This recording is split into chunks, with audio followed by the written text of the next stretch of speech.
week 1, I talked about the importance of leg strengthening in order to manage the symptoms of knee osteoarthritis. I used my favorite exercise, the sit to stand, to talk about the importance of alignment and always thinking about having the center of the hip, center of the knee, and center of the foot lined up as we go down into that bending or squatting motion.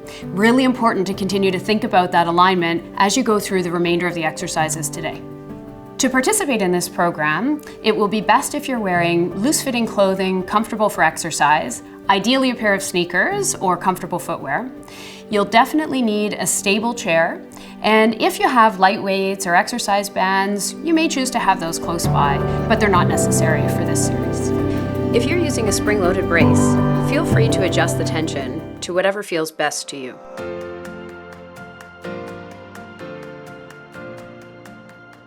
Place a firm chair against the wall.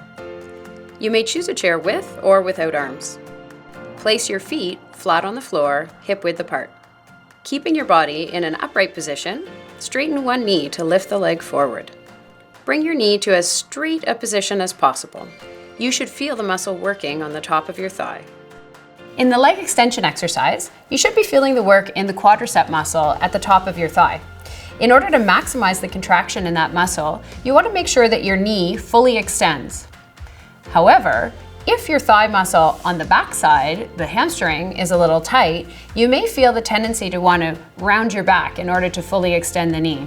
If you feel like that's happening to you, ensure that you sit upright and just allow the knee to get as straight as possible, but don't force it. It's more important to keep core control than to get that knee fully straight. If you find this exercise is a little too easy for you, feel free to put on a heavier piece of footwear or an ankle weight to increase the resistance and the difficulty of the exercise.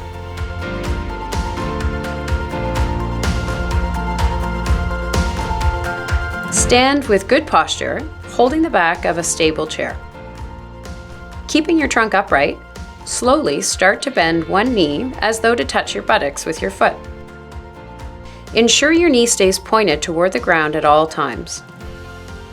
You should feel the hamstring muscle in the back of your thigh tightening. The standing knee bend exercise targets the hamstring at the back of the thigh. It's a deceiving exercise. It looks pretty easy, but actually, if you keep the thigh parallel to the other one or perpendicular to the ground, you'll feel quite a bit of work in the back of the hamstring there. Make sure that as you pull up, you're not forcing it, because if you do, you'll get a cramp. So you want to make sure you come up, pause just for a moment, and then back down, feeling the work in the back of the leg. If that feels too easy, you can always use a heavy shoe or an ankle weight to increase the resistance and difficulty of the exercise. Stand with good posture, holding the back of a stable chair. Keeping your trunk upright, slowly start to lift your heels up to rise up onto the balls of your feet. Ensure your knees stay straight ahead and you keep pressure under the ball of your foot at all times. You should feel the calf muscle in the back of your lower leg tightening. Hold this position for 3 to 5 seconds.